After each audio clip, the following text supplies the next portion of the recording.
Sir Rahul Gandhi Bharat जोड़ो यात्रा निकालते हैं, आपकी पद यात्रा निकलती है, ठीक है ना। उसके बाद ऐसा लगता है, मैं मध्य प्रदेश की आपको बात बताता हूँ। मध्य प्रदेश में कहा गया कि अक्यूट एंटी इनकम्बेंसी है, भारत जोड़ो यात्रा निश्चित है कि आपकी वापसी होगी, लेकिन कहीं पर भी आप लोग कन्विंस करने में कामयाब नहीं हो पा रहे हैं। क्या इंडिया अलायंस में राहुल गांधी की एक्सेप्टेबिलिटी का क्राइसिस है? देखिए, राहुल गांधी जी नेता प्रतिपक्ष हैं, सिर्फ कांग्रेस के नेता नहीं है, वो एंटायर ऑपोजिशन के लीडर हैं और सबकी सहमति से उनको लीडर बनाया गया है। मैं बहुत ज़्यादा विवाद नहीं करना चाहता हूँ आशीष, लेकिन मैं जानता हूँ कि जो प्रक्रिया चल रही है, जो SIR में हो रहा है, जो वोट चोरी के तथ्यात्मक प्रमाण राहुल गांधी जी ने सबके सामने रखे हैं, उनकी जांच तक आज नहीं कराई है। सर चुनाव एक सेकेंड, आप कुछ भी कीजिए, लेकिन जो डेटा वो उपलब्ध करा रहे हैं, कम से कम जांच करा लीजिए ना इलेक्शन कमीशन। और जांच में कुछ नहीं निकले तो मैं समझ सकता हूँ, आप जांच कराएंगे नहीं, आप झूठा आरोप लगाएं, आप कहीं एफिडेविट लिख के दो। तो जो प्रोसेस है, जो संवैधानिक संस्थाएं हैं जिनको आप खोखला कर कर शासन करना चाहते हैं, मैं उस रणनीति के खिलाफ हूँ।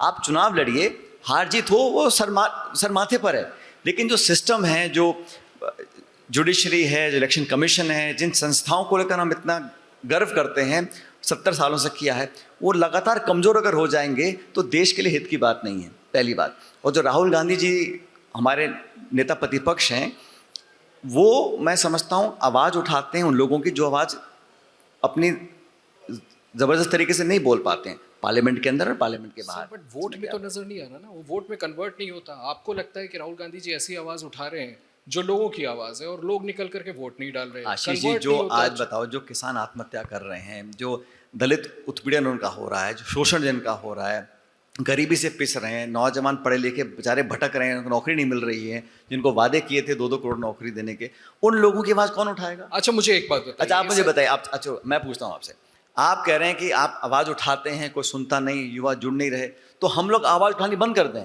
नहीं हम विपक्ष नहीं, एक मिनट, आप चाह रहे हैं, आप कह रहे हैं कि आप फिर कर ही क्यों रहे हो? आवाजें वो उठाए ना जिससे युवा आपको, यूथ आपसे कन्विंस्ड हो। सब चीज़ वोट के लिए तो नहीं होती है ना। अगर मुझे लगता है कि सरकार का निर्णय गलत है, मेरा अधिकार है, मेरी जिम्मेदारी है, मेरा धर्म है, मैं उसको उठाऊं, मजबूती से उठाऊं।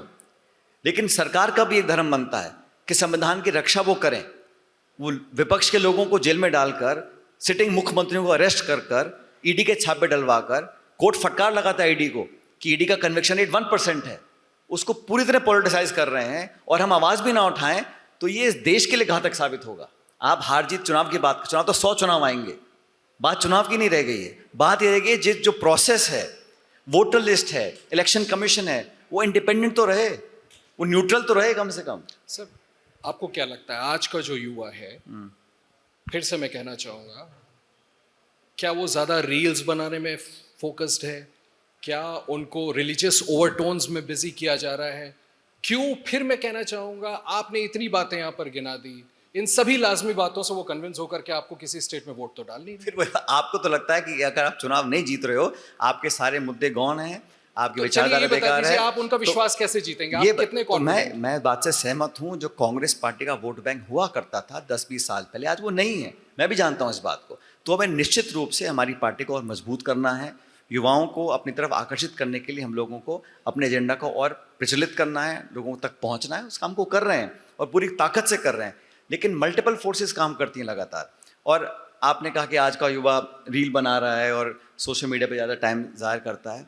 ये बात सच है कि सोशल मीडिया से कुछ पॉजिटिव इम्पैक्ट भी आया है समाज के अंदर, कुछ नेगेटिव इम्पैक्ट भी आया है।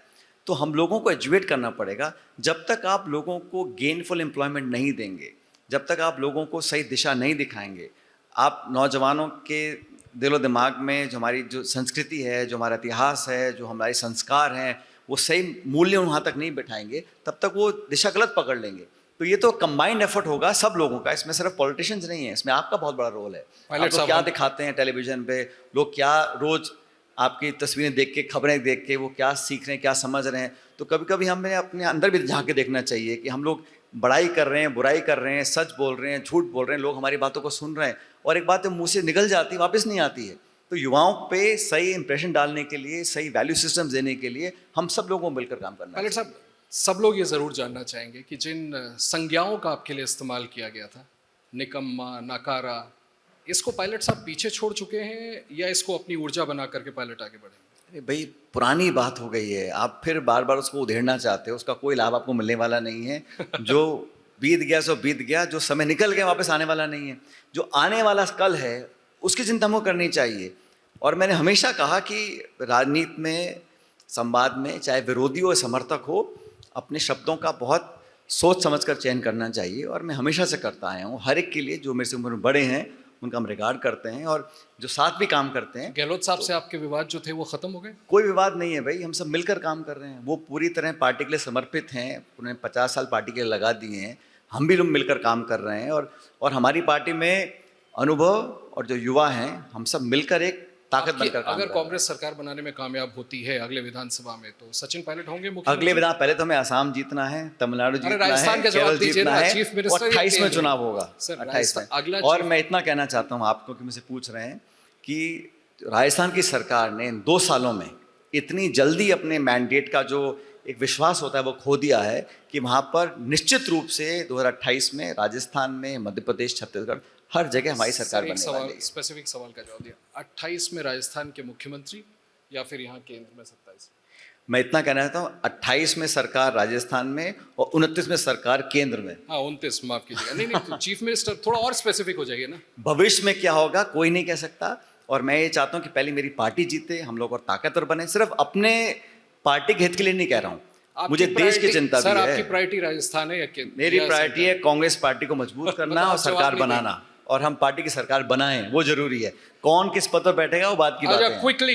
क्विकली लास्ट 2 मिनट्स में मैं आपके साथ एक छोटा सा रैपिड फायर करना चाहता हूँ, आप इजाजत दें तो? ठीक है, हाँ ना बोलना है मेरे को। सोनिया गांधी या राहुल गांधी बेहतर लीडर कौन है? दोनों के अलग अलग दौर थे भाई, वो पहले अध्यक्ष थी, राहुल जी बाद में अध्यक्ष रहे। दोनों बेहतर है, आई थिंक दोनों के अलग अलग क्वालिटीज हैं, दोनों both have been very good. Rahul Gandhi या खड़गे बेहतर कांग्रेस अध्यक्ष कौन?